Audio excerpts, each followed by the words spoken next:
மூச்சு 3 இலை விடல. அதுக்குள்ள உங்களுக்கெல்லாம் என்ன தனியா ஷாப்பிங் வேண்டி கிடக்கு? என்ன விளையாடிட்டு இருக்கீங்களா?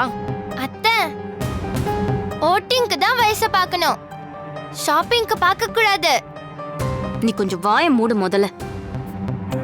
சும்மா இருந்த பசங்களை கூட தூண்டி விட்டது நீயே தான் இருப்ப. ஏ வேணும், நீ எதுவும் கொடுக்காத. ஷாப்பிங் எல்லாம் நம்ம கூட்டு போகும்போது வாங்கிக்கட்டும். அதை விடுக்கா. ஏதோ சின்ன பசங்க ஆசைப்படுறாங்க, அதை போய் தடுத்துக்கிட்டு. பவி, இத புடி. கார்டு கையில கிடைச்சிருச்சுன்னு அதை இஷ்டத்துக்கு போட்டு தேய்க்க கூடாது. பார்த்து செலவு பண்ணணும், புரியுதா? ஓகே சித்தப்பா. ம்.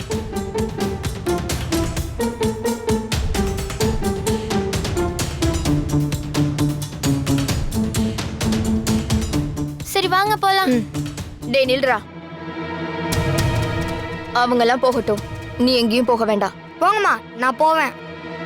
வா பவி. டேய் சொல்லிட்டே. டேய் நில்றா. ஏய்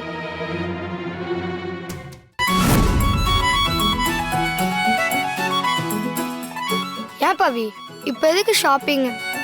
சர்ப்ரைஸ் சர்ப்ரைஸ்னு சொல்றியே தவிர அது என்னன்னு சொல்ல மாட்டேங்கிறியே.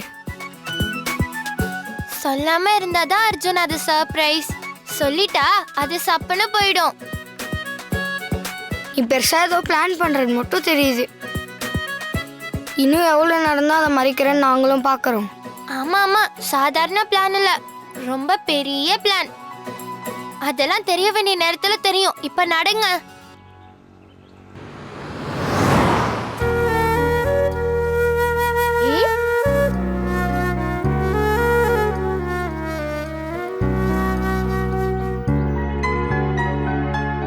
சூப்பர் அர்ஜுன், அன்னைக்கு பவி சொன்னத உடனே ஃபாலோ பண்ண ஆரம்பிச்சிட்டே. எங்களுக்கு கூட தோணவே இல்லை. அதான் அர்ஜுன். ஆமாம் பவி, நீ ஏன் வேண்டவே இல்லை? ஏன்னா அந்த ஆம்புலன்ஸ்ல சைரன் போடவே இல்லையே. சைரன் போடலன்னா என்ன அர்த்தம்? உள்ள எந்த பேஷண்ட்டுமே இல்லைன்னு அர்த்தம். ஒருவேளை உள்ள பேஷண்ட் சீரியஸா இருந்தா சைரன் போட்டிருப்பாங்க. நானும் அவங்களுக்காக வேண்டியிருப்பேன்.